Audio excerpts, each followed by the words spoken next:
Free current ఇక్కడనే, ఇంటింటికి మంచినీళ్ళు ఇక్కడనే, అట్లా గ్రేడింగ్లో పోతుంది. ఇప్పుడు డౌన్లోకి పోతుంది. ముఖ్యంగా కొన్ని అంశాలు ఈరోజు నేను ఒక రైతులలో పాల రైతుల గురించి మాట్లాడతాను. నేను ప్రధానంగా పాడి పంటలు అన్నారు. పాడి పంటలు అంటే పాడి పరిశ్రమ కూడా అగ్రికల్చరే. చిన్నప్పుడు రేడియోలో కూడా పాడి పంటలు అని చెప్పి గంట సేపు వార్తలు వచ్చేవి. వార్తలు విని మంచి చెడులని రాసుకునేది. కానీ రాను రాను ఏమైపోయిందంటే ఆంధ్రప్రదేశ్ ప్రభుత్వంలో పాడి పరిశ్రమ, పాడిని సపరేట్ చేసిండ్రు, పంటలు సపరేట్ చేసిండ్రు. పంటలలో కూడా మళ్ళీ రకరకాలు చేసుకుంటూ పోయారు. సెరికల్చర్ అని, ఆ కల్చర్ అని, ఈ కల్చర్ అని మొత్తం విడగొట్టేసింది. ఈరోజు పాడి పరిశ్రమను చూస్తే ఒకప్పుడు రైతులకు ప్రత్యామ్నాయంగా ఇన్కమ్ ఇది. ఒక రైతు 5 ఎకరాల పొలం ఉంటే, 2 ఎకరాల పొలం ఉంటే ఒక 5 బర్రెలు పెట్టుకునేది, ఒక 5 గొర్రెలు పెట్టుకునేది, మేకలు పెట్టుకునేది, కోళ్ళు పెట్టుకునేది, కోళ్ళు అమ్ముకునేది, కంట్రీ కోళ్ళు. అదేవిధంగా పాలు పోసుకొని బతుకు తెరువు. పంటలు ఒకవేళ పండగ పోయినా పాల ద్వారా రోజు గడిచేది. ఆ బర్రెలు, ఆవులు పెండ ద్వారా ఎరువులు, కృత్రిమ ఎరువులు కూడా తయారు చేసుకునేది. వర్షాకాలం వస్తుందంటే చేనులకు ఎరువు కొట్టుకునేది కృత్రిమంగా. ఈరోజు గత 9 సంవత్సరాలుగా మా పాడి పరిశ్రమ ఎక్కడ పోతుంది? మేము ఉన్నప్పుడు ప్రతి 15 రోజులకోసారి పాలు పోసినటువంటి వాళ్లకు డబ్బులు ఇచ్చేది. మరి ఈరోజు 4 నెలలకోసారి ఇచ్చిర్రు. మరి ఇప్పుడు 4 నెలలైంది. 4 నెలలైనా పాలు పోసే పాలు రైతులకు డబ్బులు ఇవ్వకపోతే మరి ఆ రైతు ఎట్లా బతుకుతాడు? బర్లకు, ఆవులకు దాన ఎక్కడి నుంచి కొనేస్తాడు? పాల ఉత్పత్తి ఏమైనా నష్టం వస్తుందా? పాలు గిరాకీ లేవా? ఒక హైదరాబాదులోనే 30 లక్షల లీటర్లు అవసరం ప్రతిరోజు. కానీ ఇలా తెలంగాణ పాలు 5 లక్షల వరకు కూడా వీళ్ళు చేయలేకపోతున్నారు. 5 లక్షల లీటర్లు పోగు చేస్తే 2.5 లక్షలు మా ఉమ్మడి మహబూబ్నగర్ జిల్లా నుంచి వస్తాయి. టోటల్ తెలంగాణ మొత్తానికి 50% మా మహబూబ్నగర్ నుంచే సప్లై చేస్తుంది. 30 లక్షల రోజు ఖర్చు పెట్టే ఈ హైదరాబాదులో ఉన్న 5 లక్షల లీటర్లు కూడా మీరు డబ్బులు ఇస్తలేరంటే మరి మిగతా 20 లక్షల లీటర్లు ఎక్కడి నుంచి వస్తున్నాయి? పాలు కల్తీవా, మంచివా, ఏ రాష్ట్రం నుంచి వస్తున్నాయి? ఈడ పాలు విండి, ఉదయం విండి గంట లోపల మీకు పాలు ఇచ్చే రైతును వదిలిపెట్టి ఈ రైతులను డబ్బులు ఇవ్వకపోతే తెలంగాణ డైరీ మూసేయాలనే కుట్ర ఇది. తెలంగాణ డైరీని పుయ్యాలి, ఆంధ్ర డైరీని పెంచాలి. ఇలా గుంటూరు నుంచి, విజయవాడ నుంచి పాలు వస్తున్నాయి. ఆ పాలు మంచి పాల, కల్తీ పాల ఎవరిని తెలుసు? వాళ్ళకు కూడా జనాభా వస్తుంది కదా. మరి వాళ్ళకు కూడా అంత జనాభా ఉన్న దగ్గర అంతకన్నా ఉత్పత్తి పాలను ఎవరైనా విశ్లేషించినరా? మనకన్నా జనాభా ఆంధ్రలో ఎక్కువ ఉంది. మరి వాళ్ళకు కూడా 1,00,000 లీటర్లు అవసరం కదా. మరి ఆ 1,00,000 లీటర్లు అవసరం ఉంటే వాళ్ళకు సరిపోని ఉత్పత్తి ఉందా? లేదు. మరి సరిపోని ఉత్పత్తి లేనప్పుడు ఆంధ్ర పాలు 25 లక్షల లీటర్లు ఇతర రాష్ట్రాల నుంచి ఇక్కడ ఎట్లెక్కించి వస్తున్నాయి? ఆ పాలు ఏం పాలు? అంతకుముందు టీవీలో యూరియాతో తయారు చేస్తున్నారు, పౌడర్తో తయారు చేస్తున్నారని చెప్తున్నారు. మరి ఇలా క్యాన్సర్ రోగాలు వస్తున్నాయి, రకరకాల జబ్బులు వస్తున్నాయంటే పాల నుంచి కూడా, కల్తీ పాల నుంచి కూడా క్యాన్సర్ వస్తుందని చెప్పి డాక్టర్లు చెప్తున్నారు. మరి ఆ పాలు కల్తీ పాలు తెచ్చి హైదరాబాద్లో దాపుతున్నారు. ప్రజల ఆరోగ్యం విషయం ఇది. మిగతా విషయాలు చచ్చిపోరు, బతరు, కొంపలు మునిగిపోయేటి ఏం కాదు. కానీ ఇది కొంపలు మునిగిపోయేటివి, ప్రాణాలు పోయేటివి. చిన్నపిల్లలు తాగుతారు ఈ పాలు. ఇవాళ పుట్టిన పిల్లలు కూడా ఈ పాలు పోస్తున్నారు, ఈ పాలు దాపుతున్నారు. విషపూరితమైనటువంటి పాలు దాపి ప్రజలను ప్రాణాలు పోగొట్టడానికా మీరు ఇతర రాష్ట్రాల డైరీని ప్రోత్సహించడం? తెలంగాణ డైరీని బొందబెట్టి ఆంధ్ర డైరీని పైకి లేపడానికా? మేము కొట్లాడి తెచ్చుకున్న తెలంగాణ డైరీని పూర్తి చేయడానికి విజయ డైరీ అని పెట్టిరు ఎప్పుడో పేరు. చాలామంది కన్ఫ్యూజ్, విజయ డైరీ ఏంది? తెలంగాణ డైరీ అది.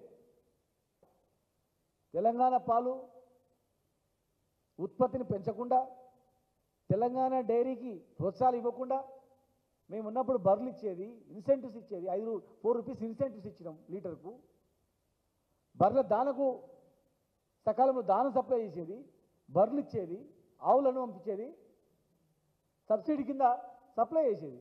మీరు సబ్సిడీ పోయింది, దాన పోయింది, సొంతంగా రైతు చెమటొడిచి కష్టపడి దానా గడ్డి కోసుకొచ్చి వేసి పాలు పిండి పాలు ఇస్తే పాలు ఇచ్చిన పైసలకు కూడా మీరు ఇవ్వట్లేదు. వీళ్ళ కష్టార్జితంతో పాల పౌడర్ తయారు చేసిండ్రు.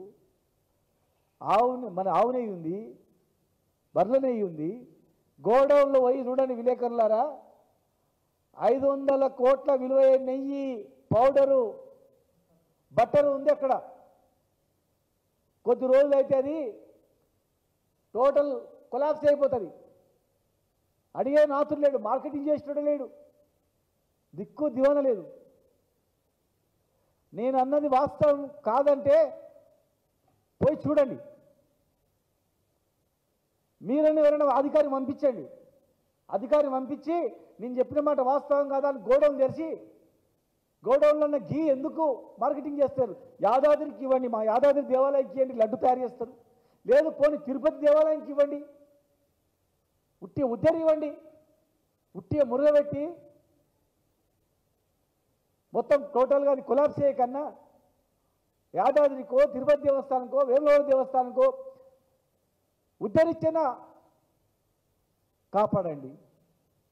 విజయ బట్టర్ అంటే దేశవ్యాప్తంగా ఫేమస్. బొంబాయిలో విజయ బట్టర్ పోతే మార్కెట్లో అమ్మడబోతుంది, చాలా ఫేమస్. చాలా రాష్ట్రాల్లో విజయ డైరీ వచ్చినటువంటి ఉత్పత్తులు అంటే అతి నమ్మకం, చాలా గొప్ప నమ్మకం అది. మీరు అవన్నీ కూడా ఎక్స్పైర్ అయిన తర్వాత, ఆ ఎక్స్పైర్ అయిన తర్వాత తీసుకుపోయి ఏమిట్లో వస్తారు? నెయ్యిని ఎక్కడ వస్తారు? బటర్ ఎక్కడ వస్తారు? పౌడర్ ఎక్కడ వస్తారు? ఇది ఎక్కడి న్యాయం?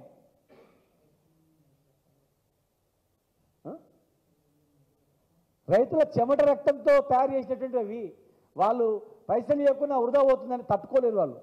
ఇలా రైతులు బ్యాంకులో తెచ్చుకున్నారు అప్పులు, ఈఎంఐ కట్టలేని పరిస్థితిలో ఉన్నారు, స్కూల్ ఫీజులు కట్టలేని పరిస్థితిలో ఉన్నారు. పొద్దుగా లేచి పాలు విండి పోయి పాలు పోసి వస్తారు, మధ్యాహ్నం వచ్చి మళ్ళీ గడ్డి కోసుకొని వచ్చి దాన పోస్తారు, తినబెడతారు, మళ్ళీ సాయంత్రం మిడతారు. భార్య పిల్లలు వదిలిపెట్టి కుటుంబాన్ని పోషించడానికి 10 బర్రెలు తెచ్చుకొని బతుకుదామంటే పిలిచిన పాల పైసలు ఇవ్వకపోతే ఎక్కడుందయా న్యాయం? ఇది రోజు అమ్ముకుంటే పైసలు వస్తాయి. గవర్నమెంట్ను కాపాడుకోవాలి, రైతులం మేము బాగుపడాలి.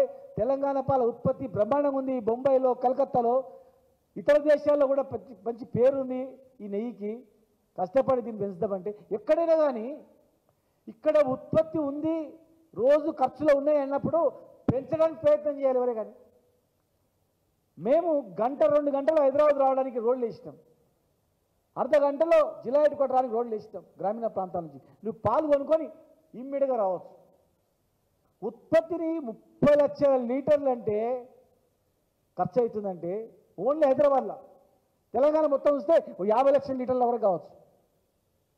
50 లక్షల లీటర్లు ఇతర రాష్ట్రాల నుంచి రాకుండా ఈ తెలంగాణ రాష్ట్రంలోనే పెంచడానికి మీరు పెడితే ఎన్ని లక్షల మంది రైతులు బతకొచ్చు చెప్పండి? ఎన్ని లక్షలమైన కుటుంబాలు బతకొచ్చు? కూలి గడ్డి కోసేటోని కాడ, గడ్డి కాడ, దాన కాడ, ట్రాన్స్పోర్టేషన్. మన జీడిపి పడిపోతుందంటే కారణం ఏంటంటే ఇవే. ఉత్పత్తులు పెంచలేము, ఇతర రాష్ట్రాల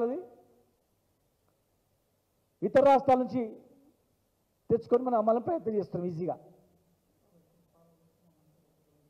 ఇంకో విచిత్రం ఏంటంటే 30 లక్షల్లో మనం మీరు ప్రొక్యూర్ చేసేదే 5 లక్షల లీటర్లు.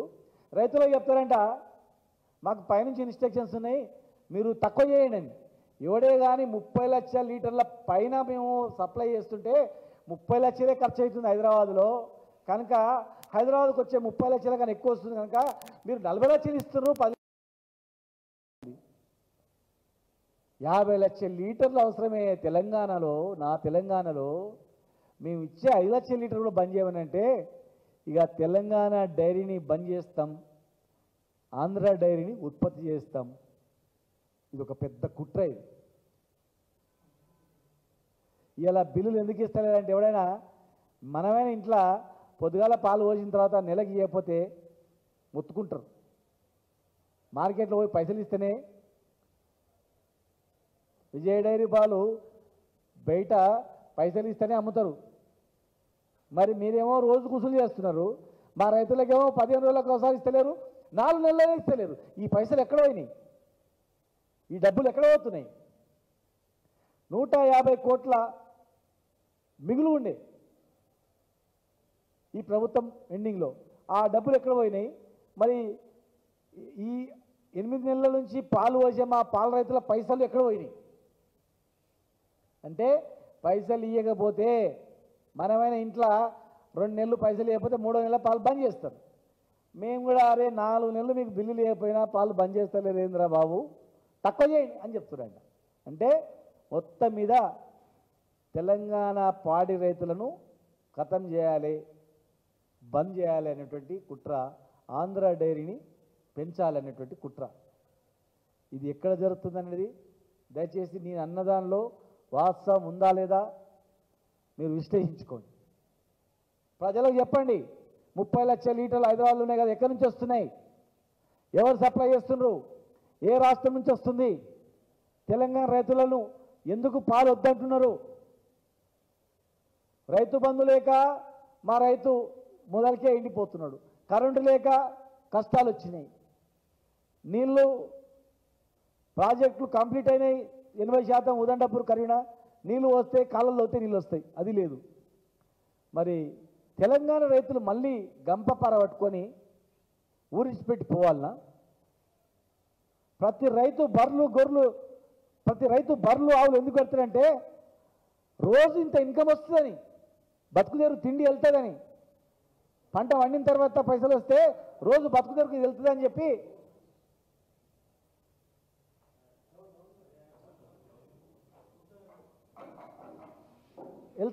చేస్తున్నటువంటి ఇది అన్నమాట. కనుక మా రైతులను పూర్తిగా ఖతం చేయడానికి ఇది ఇన్సెంటివ్స్ పోయినాయి, దాన పోయింది, గొర్రెలు ఆవులకు గేదెలకు ఇచ్చేటువంటి సబ్సిడీ పోయింది, ఇచ్చిన పాలను కూడా ఖతం చేయమని చెప్తా ఉన్నారు. మరి గద్వాలలో కూడా ఒక కర్మాగారం ఉంది, అది వినియోగం లేదు, పాలది మూసేసిండ్రు. గద్వాల మా జిల్లాలో హైయెస్ట్ 50% పాలు సప్లై అయ్యేది. మా ఇబ్నాల్లో కూడా అంతంతనే ఉంది. ఇక ఫీడ్ ఫ్యాక్టరీ బంద్ అయిపోయింది. ఇక మొత్తం క్లోజ్ చేసి కుట్ర ఇదంతా కూడా. మొత్తం ఏంటంటే ఇక తెలంగాణ డైరీని క్లోజ్ చేయాలి, ఆంధ్ర డైరీని ప్రోత్సహించాలి, ఇతర రాష్ట్రాలను తీసుకొని పోవాలి. మళ్ళీ ఇక్కడ ఉన్న రైతులందరూ కూడా గంపపార పట్టుకొని బొంబాయికో దుబాయ్కో పోవాలి. అది ప్లాన్. ఇప్పటికైనా నేను చెప్పేదానిలో ఒక విమర్శ కాదు, వాస్తవాలు. మన బతుకుదేరు తెలంగాణ. మేమంతా కొట్లాడి జైళ్ళ పాలై 10 ఏళ్ళు కొట్లాడి తెలంగాణ తెచ్చుకొని ఎన్నో జీవితాలు నాశనం అయిపోయి ఇలా గిట్ల రైతులు నాశనం కానికనో పాడి పరిశ్రమ క్లోజ్ చేయడానికో కాదు, అందరూ బాగుపడడానికి. దాని మీద దృష్టి పెట్టి పాడి రైతులను కాపాడాలని చెప్పి నేను మనస్ఫూర్తిగా ప్రభుత్వానికి విజ్ఞప్తి చేస్తున్నా. లేదంటే త్వరలోనే 15 రోజులలో వీళ్ళ బిల్లులు చెల్లించకుంటే 15 రోజులలో పాడి రైతుల బిల్లులు మీరు ఇచ్చే దాన ధర్మం కాదు. మా వాళ్ళు కష్టపడి మీకు పాలు వస్తే మీరు రోజు అమ్ముకొని డబ్బులు జమ చేసుకున్నారు, ఆ పైసలు ఇవ్వకుండా మీరు ఇబ్బంది పెడతా ఉన్నారు. తెలంగాణ డైరీ ఎప్పటికీ బంద్ కాదు.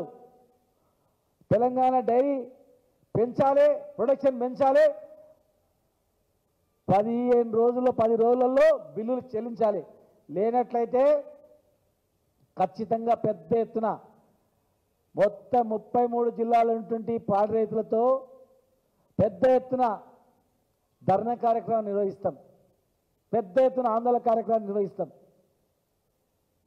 మాకు కూడా ఆవులు ఉన్నాయి భయ్, నేను కూడా రైతునే. చిన్నప్పటి నుంచి మాకు బర్రెలు ఉండేటివి.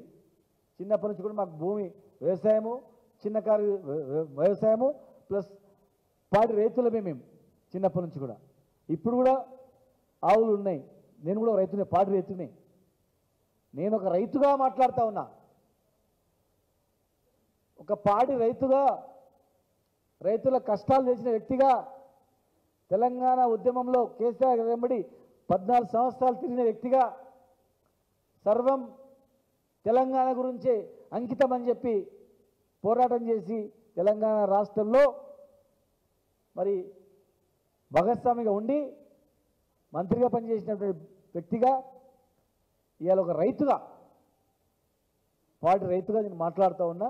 మా ఆవేదన అర్థం చేసుకోవాలి, లేదంటే ఖచ్చితంగా పెద్ద ఎత్తున ఆందోళన కార్యక్రమం రైతులందరం కూడా చేస్తామని చెప్పి ఒక రైతుగా నేను ప్రభుత్వాన్ని రిక్వెస్ట్ చేస్తున్నా, హెచ్చరిస్తా ఉన్నా కూడా.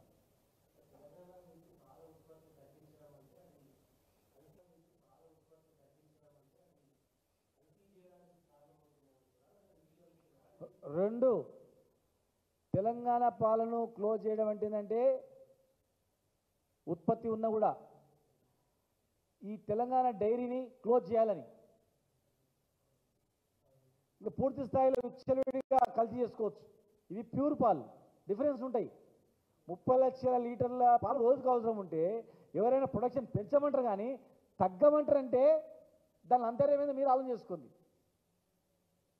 మిగిలిపోతున్నాయి తక్కువ ఏంటంటే అర్థం ఉంది, కానీ నువ్వు ఖర్చు ఎక్కువ ఉంది, వాడకం ఎక్కువ ఉంది, ప్రొడక్షన్ తక్కువ ఉంది, పెంచమంటారు. ఎవరైనా క్లోజ్ చేస్తారా?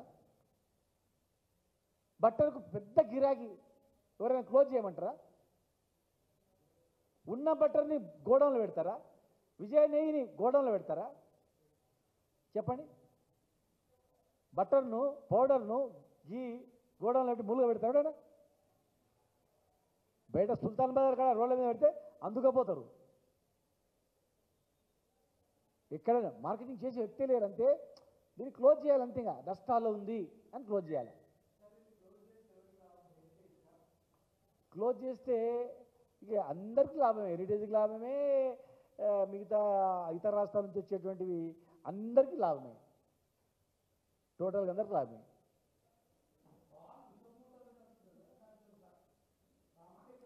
టీవీలో, మీలాంటి టీవీలలోనే మాకు చూపించేది యూరియాతో తయారు చేస్తారు, దాంతో తయారు చేస్తారు అని మీరే చూపించేది అన్నమాట. ఇప్పుడు టీవీ ఛానల్, ఇలాంటి టీవీ ఛానల్ ఏం చేసేదంటే యూరియాతో ఇట్లా పాలు తయారు చేసిండ్రు, వేరే పౌడర్తో పాలు తయారు చేసిండ్రు అని చెప్పి ప్రత్యక్షంగా మీరే చూస్తే మీ ద్వారానే ప్రపంచం మొత్తం చూసింది. ఇప్పుడు అన్ని షాంపిల్ తీపియండి మీరు, పాల షాంపిల్ మొత్తం మూకుమ్మడిగా దండమని టోటల్గా షాంపిల్ తీపియండి పాలవి, ఇతర రాష్ట్రాల నుంచి వచ్చేటువంటివి. ప్లస్ సపోజ్ ఒక రాష్ట్రం నుంచి ఆంధ్రప్రదేశ్ నుంచి పాలు వస్తున్నాయి. మరి ఆంధ్రప్రదేశ్లో ఉత్పత్తి కన్నా ఎక్కువ ప్రొడక్షన్ ఉందా అడగండి. ఆంధ్రప్రదేశ్లో కూడా ఇప్పుడు ఈడనే 50 లక్షల లీటర్లు అవసరం అంటే ఆడ 75 లక్షల లీటర్లు అవసరం రోజుకు. ఆడ 1 లక్ష లీటర్ల ప్రొడక్షన్ ఉందా? ఒకవేళ ఆడ 1 లక్ష లీటర్ల ప్రొడక్షన్ ఉంటే అక్కడ నుంచి 25 లక్షలు ఇక్కడ రావాలా? మళ్ళీ అక్కడ ప్రొడక్షన్ వదిలిపెట్టి ఇక్కడ వచ్చి ఎందుకు అమ్ముతారు? అసలు ఎక్కడి నుంచి వస్తున్నాయి? గాల్లో తయారు చేసేది కాదు కదా ఇది. మీరే ఆఫీసర్లు అడగండి.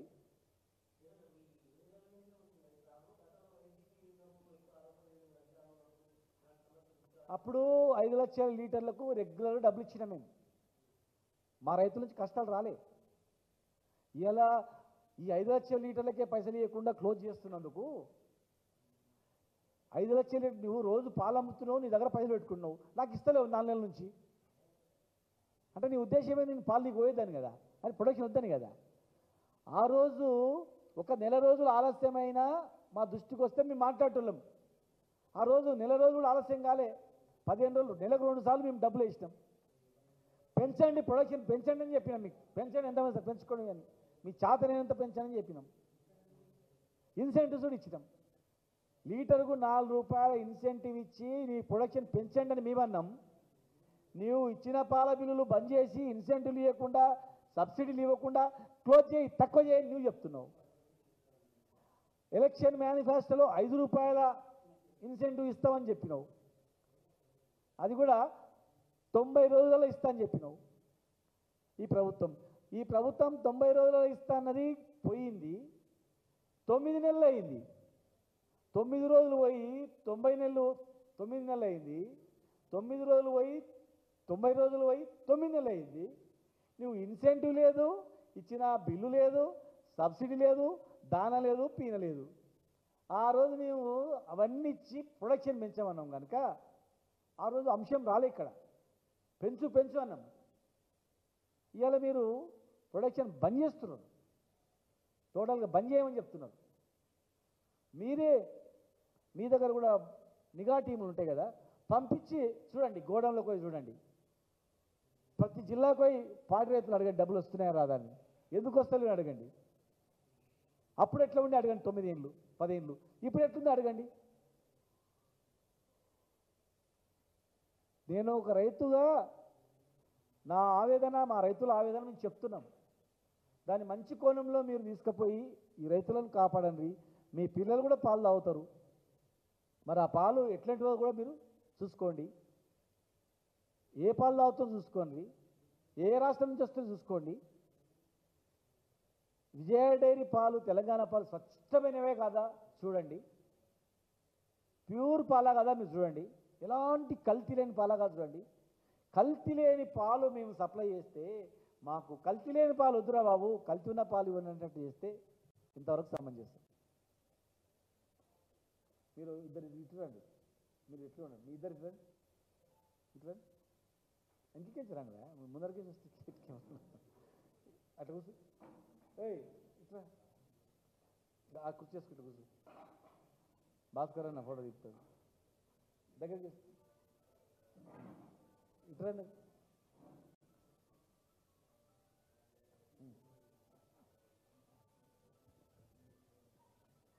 ఇది శ్రీకాంత్ అన్న, ఇది చాలా ఇంపార్టెంట్ ఇష్యూ. ఇది జోక్ కాదు, ఇది చాలా ఇంపార్టెంట్ ఇష్యూ. ఇది దీని మీద మీరు కథనాలు స్టార్ట్ చేస్తే ఒక్కొక్కటి బయటకు వస్తాయి. నిజంగా ఎక్కడి నుంచి వస్తున్నాయి ఈ పాలని. ఏ రాష్ట్రంలో కూడా సరిపోయినటువంటి ఉత్పత్తి లేదు. కానీ ఆ రాష్ట్రాల నుంచి ఇక్కడ ఎందుకు వస్తున్నాయి, ఎట్లా వస్తున్నాయి, ఏం పాలు ఇవి, ఎట్లా తయారు చేస్తున్నారు, ఏమిటితో తయారు చేస్తున్నారు. చాలా కెమికల్స్తోనో పాలు తయారవుతున్నాయని చెప్తున్నారు. మరి కాదని ప్రూవ్ చేయడానికి మన ముందరనే గుర్తొస్తుంది. మరి రోజుకు 30 లీటర్లు యాడికే చుట్టుతున్నాయని. ఎన్ని బర్రెలు ఉన్నాయి, ఎన్ని ఆవులు ఉన్నాయి, ఎన్ని ఇస్తాయి, అవి ఎక్కడి నుంచి వస్తున్నాయి.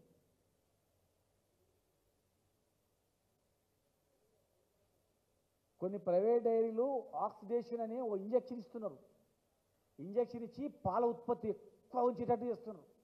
అది ఆ 20 లీటర్లు ఇచ్చే కెపాసిటీ ఉంటే అది 40 లీటర్లు ఇస్తుంది. అంటే రక్తాన్ని కరిగించి ఇస్తుంది.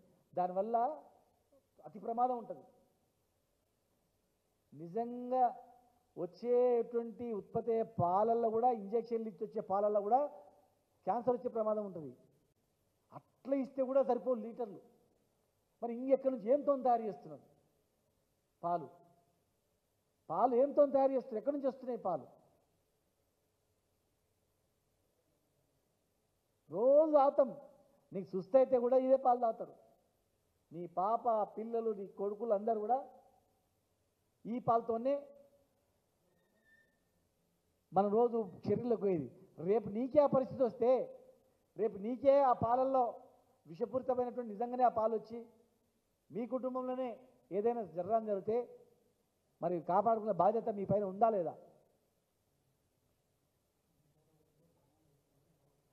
ప్రతి జిల్లాల్లో ఆందోళన చేస్తున్నాము, ఎవడు అడిగేటోడు లేడు కనీసం.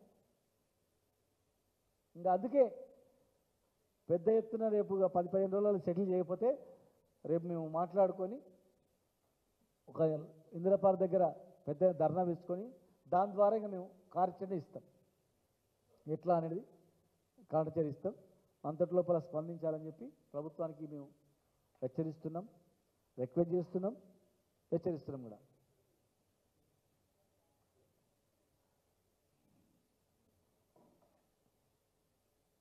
ఓకేనా?